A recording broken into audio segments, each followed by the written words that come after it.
just been through a period of soaring inflation. Obviously, there was a global pandemic that included constant attacks on our living standards. The cost of living crisis, climate change, and wars are erupting all over the world. And so for us, it's very clear that capitalism is in its deepest ever crisis. The world is in complete turmoil. And this is something that is felt by millions, if not billions of people all around the world. They just sense that something is wrong. And the idea that we used to have that perhaps we can grow up and buy a house and get a job and start a family and live a nice life is no longer a reality that people aspire to. And I think this is especially true for young people in Britain, yes, but all over the world. This is the backdrop to which everything is happening. Now, if you enter onto the scene, then the actions of the US and US imperialism, which as a whole, we would say remains the most dominant, the most reactionary force on the entire planet. British imperialism then acts as a lapdog to that, right? Britain will follow America in whatever it does on the world stage. And what we are witnessing in Palestine is perhaps the most extreme, egregious example of what imperialism and what America and Britain are willing to do in order to shore up their own economic and political interests. But actually, we know that they have done this before. In fact, they have done this and acted with total impunity for years. They did not hesitate at all in unleashing bloody wars against Iraq and Afghanistan, which lasted for 2 decades, in which hundreds of thousands of people were killed. They bombed Libya, Syria, Sudan, Serbia without any regard for the people there, and many of which died horrific, horrible deaths. One of the most atrocious cases in recent times has been the barbaric war against the people of Yemen, which is one of the poorest countries on the planet. And this is a war waged by Saudi Arabia, but with the full support and complicity and active participation of the USA and Britain and many other imperialist powers. Something like 150,000 people have been killed in Yemen. And whilst all of this takes place, all of these atrocities, with the support, the financing, and political support of Britain and other countries in the West, no one does anything, right? In mainstream politics and in mainstream media, no one calls any of this out and no one expresses genuine opposition to what is taking place. But now we're living through a moment where it feels like something bigger is developing when it comes to the question of Palestine. And there's things in the news happening literally every single day that is provoking this movement to move in a much more powerful way than perhaps it has done in the past. And obviously, recently, we've had this announcement from the main prosecutor of the ICC to seek an arrest warrant for Netanyahu and Gallant, the defense minister. And, you know, when things like this happen, it's like another wave in the movement. And I think, you know, for some people, their hopes are raised when they hear things like this. But actually, I think this very quickly is going to not kind of dilute the movement into safe channels, because obviously when these things happen, there's a tendency to think, okay, well, now finally someone is standing up to Israel and these legal channels are going to sort things out. Very, very quickly, it will become apparent to people that this isn't the route forward.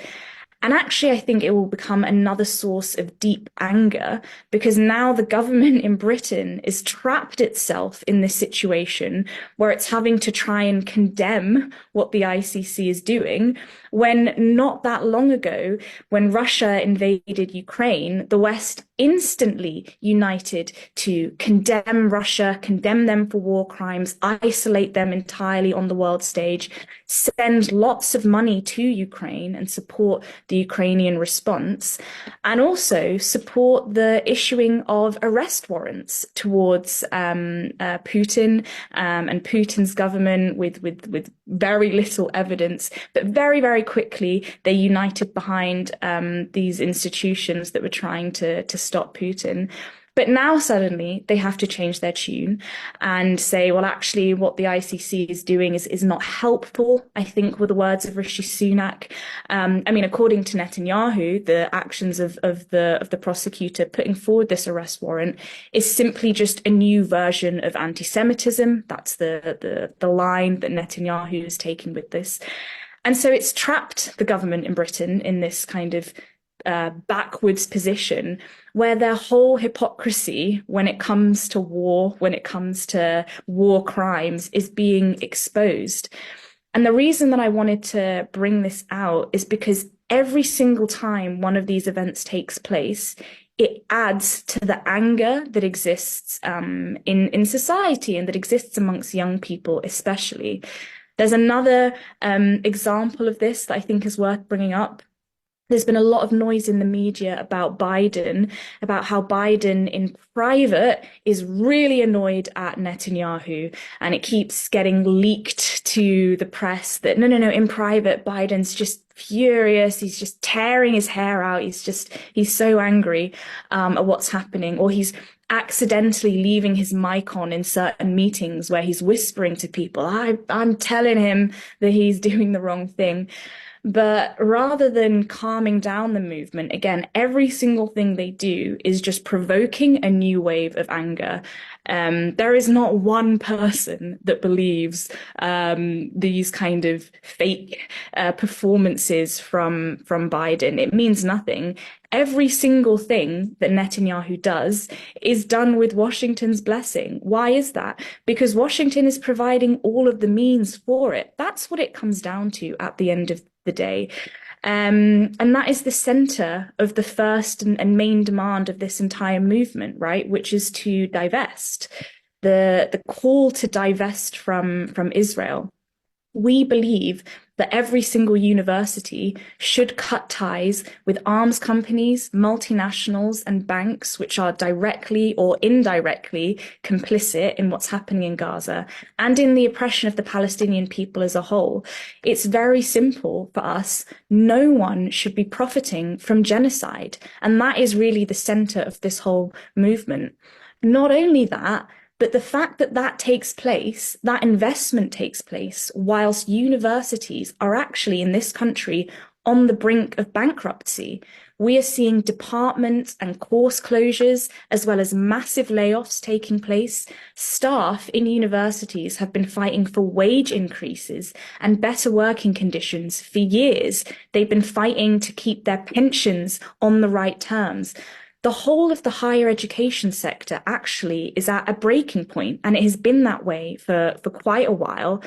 And yet students are paying extortionate tuition fees and rents.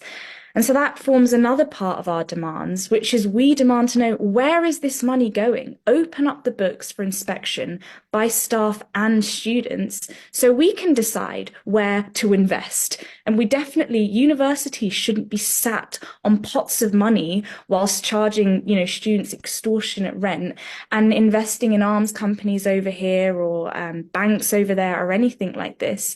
Ultimately, we stand for free education.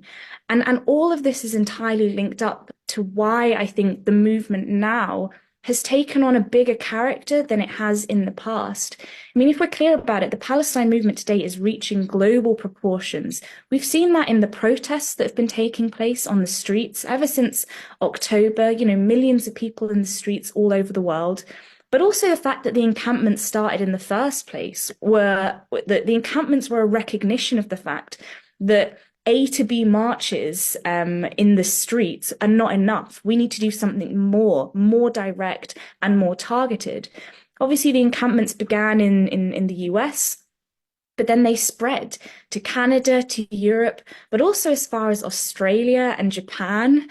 The point is the cause of the Palestinians is morphing into the cause and could morph into the cause of oppressed people everywhere, and it's resonating very, very deeply.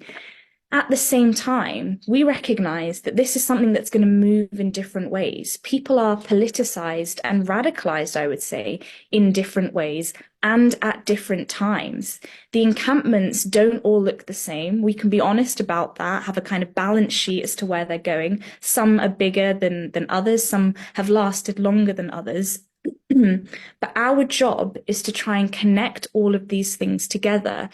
And we have the political base in society and the political need, I would say, to do that. And what do I mean by that? The first thing that we should explain when we're at the encampments and we're trying to get other people to join is that the same people who are responsible for the massacre of the Palestinians are the same people responsible for the cuts and austerity wreaking havoc in all of our lives in Britain today. And they're going to continue this austerity and continue these attacks. Soon, or the government announced a while ago that they wanted to increase defence spending by 2.5%. Meanwhile, the NHS is falling apart. And as I said earlier, universities are completely threatened with bankruptcy.